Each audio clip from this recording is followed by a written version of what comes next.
Welcome to the screencast assignment. My name is Nathaniel Wharton, and my partner is Aranda Frazier. We will be studying high-stakes testing here in the United States and in other locations in the world. In order to be classified as high-stakes testing, these tests must share common values. The first value is that they must be quantitative. They must also be a continuous and ongoing assessment. They are corrective in nature.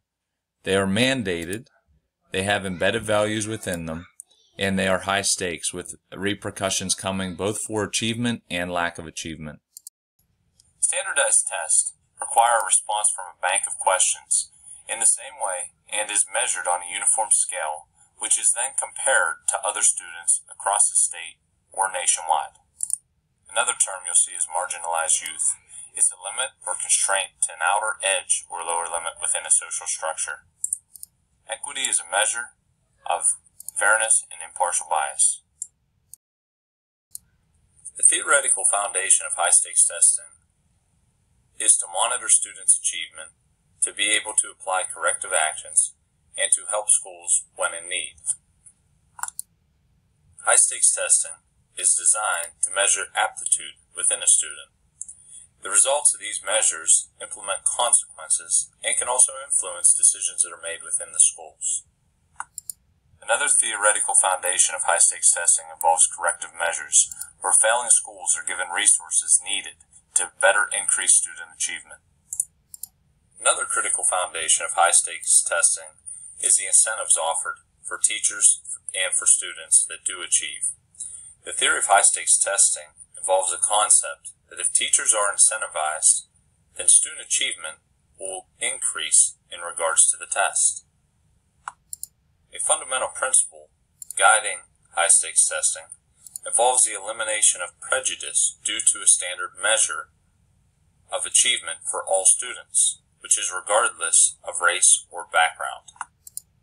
Another one of the foundations of high-stakes testing involves equal measures. This is where students are given a set of standards, and from those standards they are expected to arrive at conclusions, which then are compared to other students across a given area, and the school is measured for its effectiveness in reaching these students. High-stakes testing also has a principle of consequence to it. This can range from tracking, promotion, graduation, and even salary bonuses for educators. Now we'll take a look at a timeline of testing in the United States. The earliest forms of testing were, of course, oral. Over time in the 18th century, in an effort to make the test more standardized, there was a move towards written examinations. An example of standardized testing used in the 1890s would be spelling surveys that were developed by Joseph Rice. In 1916, Lewis Terman revised the Binet scale, and then after World War I, there was a push towards standardized testing for military entrance. In 1917, the American Psychological Association developed the Army Alpha test. In 1926, a very well-known test, the SAT, was introduced by the College Board. 11 years later, after revisions, the College Board reintroduced the test, which is used for college admissions. The 1940s are characterized by first a decline and then an increase in the interest in standardized tests for educational purposes. In 1955, there were two major events in the field of testing. First, there was the establishment of the National Merit Scholarship Corporation, and then E.F. Lindquist developed automatic optical test scoring equipment.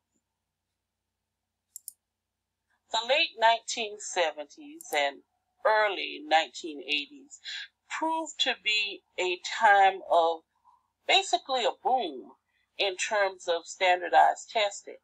State after state jumped on the standardized testing bandwagon. And the standardized testing really took a shift towards high stakes testing.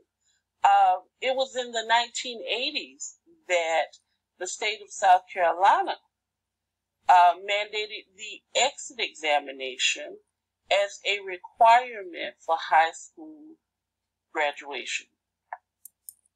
In 2001, with the passage of No Child Left Behind, high stakes testing became more prevalent than ever before, and the stakes were higher than ever before. Standardized tests were now being used to determine teacher effectiveness and school success. One advantage of high-stakes testing is that it allows teachers to assess their students' previous knowledge. By examining prior test scores, teachers are able to use data to drive their instruction. High-stakes testing creates accountability and ensures that effective teaching practices are utilized. Advocates for high-stakes testing argue that teachers will improve testing over time, that the teachers will actually adapt to the environment of high-stakes testing, which will ultimately shift the perception of the role of testing and standards. The benefit of high-stakes testing is that it allows for the identification of need. It helps teachers to determine students' areas of weakness and areas in which they need additional assistance. Another advantage of high-stakes testing is that it creates a competitive environment where students and teachers can receive awards based on achievement. A disadvantage of high-stakes testing is that it limits teachers' creativity and innovation.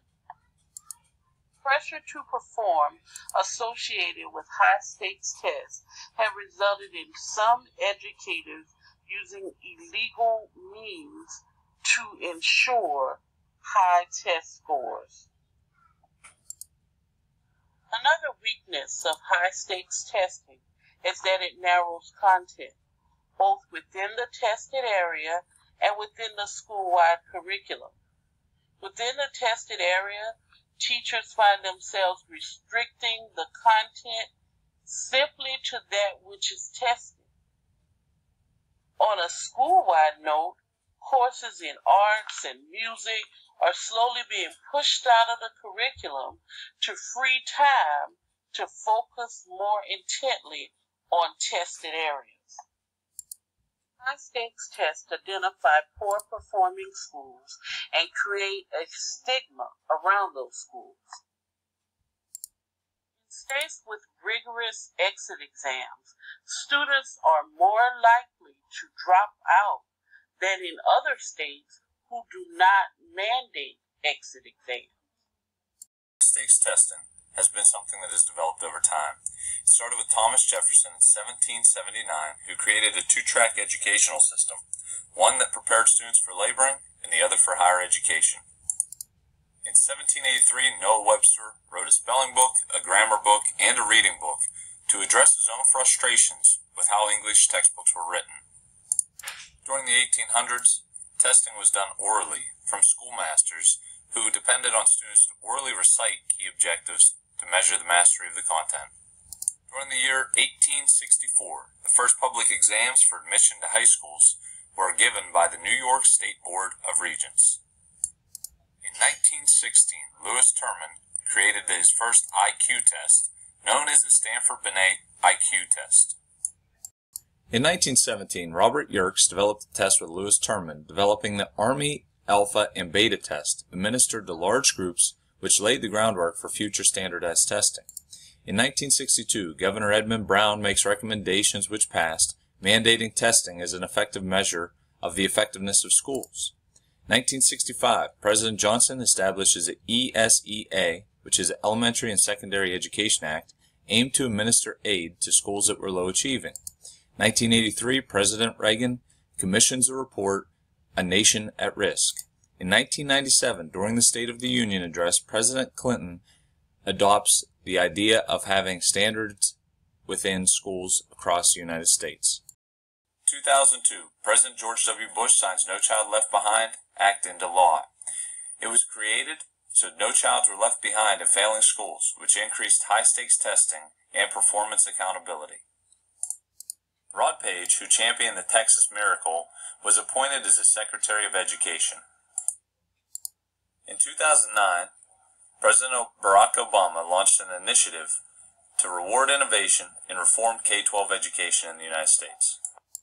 Arne Duncan was appointed as the Secretary of Education, with the main task to oversee Race to the Top initiatives in the United States of America.